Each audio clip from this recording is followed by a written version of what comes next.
सबको जय मसीह की और praise the lord and I hope you all are good. आज एक विषय के ऊपर हम बात करने जा रहे हैं और वो विषय है कि हम परमेश्वर से अपना बल कैसे प्राप्त करें, कैसे हम परमेश्वर से अपना बल प्राप्त कर सकते हैं। संसारिक लोग अपना बल प्राप्त करते हैं अन्य अन्य चीज़ों से, अन्य अन्य बातों से। जब वो परेशान होते हैं तो वो अन्य बातों को अपने जीवन में लागू कर कर अपना बल प्राप्त करते हैं। पर हम एज अ क्रिश्चियन हम कैसे परमेश्वर से अपना बल प्राप्त कर सकते हैं, आज सुबह के समय देखते हैं। कई बार हम चीज़ों को देखते हैं, परेशान होते हैं, निराश होते हैं और कई बार बहुत उदास होते हैं। पर उस समय पे हमें क्या करना चाहिए, उस समय पे परमेश्वर से हमें क्या कहना चाहिए, इस विषय के ऊपर हम बात करने जा रहे हैं। और इस विषय के ऊपर हम देखने जा रहे हैं प्रभु यीशु मसीह की गतसमनी की प्रार्थना। हम देखने जा रहे हैं मत्ती उसका 26 अध्याय और उसका 41 पद पर। हम जब देखेंगे 37 पद में लिखा है यीशु मसीह वह पतरस और जब्दी के दोनों पुत्रों को साथ ले गया और उदास और व्याकुल होने लगा। यीशु मसीह भी व्याकुलता से गुजरे, यीशु मसीह भी उदास रहे। शायद आज आप सोच रहे होंगे सिर्फ मैं जानता हूँ मेरी परेशानी को, शायद उस उदासीनता को, शायद उस व्याकुलता को मैं जानता हूँ। पर मैं आज आपसे कहना चाहता हूँ, जिस प्रकार यीशु मसीह उदास हुआ, जिस प्रकार यीशु मसीह ने एक व्याकुलता को फेस किया, शायद आज और मैं नहीं कर रहे हैं। शायद उससे बहुत कम हमारे मन में शायद व्याकुलता होगी। प्रभु यीशु मसीह अपनी मृत्यु के लिए जा रहे हैं। कैन यू इमेजिन दैट कि परमेश्वर एक व्यक्ति जो अपनी मृत्यु के लिए जा रहा है, उसे पता है मैं थोड़ी देर में क्रूसिफिक्शन और एक मेरा क्रूसिफिक्शन होने वाला है। कैसी व्याकुलता से वो गुजर रहा होगा।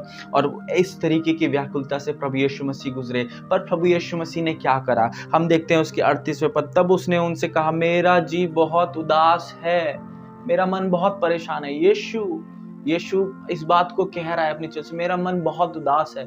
और आज अब मैं इस परिस्थिति में है, शायद आप सोच रहे होंगे मेरा मन बहुत उदास है। तो आपको क्या करना चाहिए? जो भी यीशु मसीह ने करा वो आपको करना चाहिए। फिर प्रभु यीशु मसीह ने अपने चेलों से कहा, तुम यहीं ठहरो, मेरे साथ जागते रहो, मेरे साथ जागते। फिर वह थोड़ा आगे बढ़कर मुंह के बल गिरा और ये प्रार्थना की। परमेश्वर ने क्या प्रार्थना की? प्रभु ने प्रार्थना की, हे मेरे पिता, यदि हो सके तो मेरा इस कटोरे से ये कटोरा मुझसे टल जाए। परमेश्वर ने क्या किया? परमेश्वर ने प्रार्थना की, यीशु मसीह ने प्रार्थना की।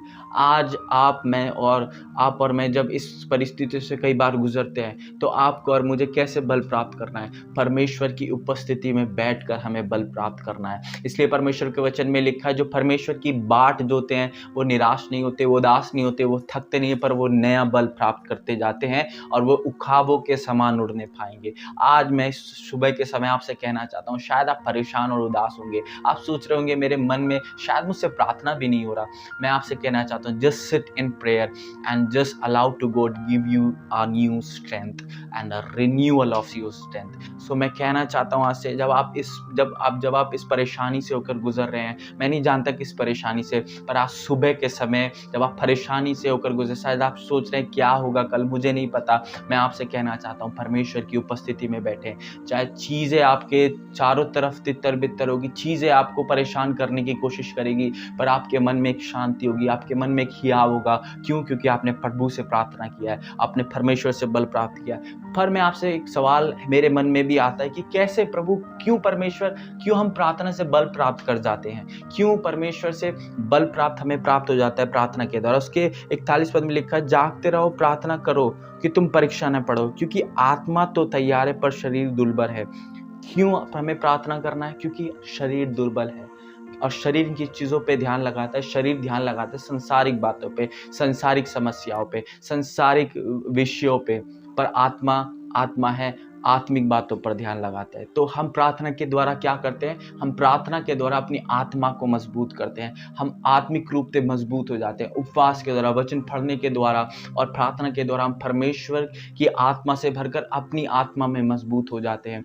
हम प्रार्थना के द्वारा हम आत्मिक जीवन में मजबूत होते हैं। और जब आपकी आत्मिक जीवन, आप आत्मिक रीति से मजबूत होते हैं तो आप चीज़ों को फेस करने का साहस होता है। आपको चीज़ों को फेस करने के लिए परमेश्वर से एक बल प्राप्त होता है। आज सुबह के मैं नहीं जानता आप किस परिस्थितियों से गुजर रहे हैं, पर मैं आज इस बात को आपसे कहना चाहता हूं, अगर आप निराश हैं, उदास हैं, परेशान हैं और उस निराशा में हैं, उदास एक डिप्रेसिव एक फीलिंग को आप शायद देख रहे हैं, सुबह के समय मैं प्रार्थना करता हूं आपके लिए कि परमेश्वर उस फीलिंग से आपको आज़ाद करे। Just sit in presence of God and God will renew your strength. आज शाम सुबह के समय आप परमेश्वर की उपस्थिति में बैठें और परमेश्वर आपको एक नया बल देगा। परमेश्वर आज सुबह के समय हर एक व्यक्ति जो निराश, उदास और परेशान है, आप उसे बल दे, शक्ति दे, सामर्थ दे और हर एक निराशा के बंधन दूर होने पाए प्रभु यीशु मसीह के नाम से। आमीन आमीन। आज सुबह के समय परमेश्वर का धन्यवाद हो। प्रभु आपको आशीष दे।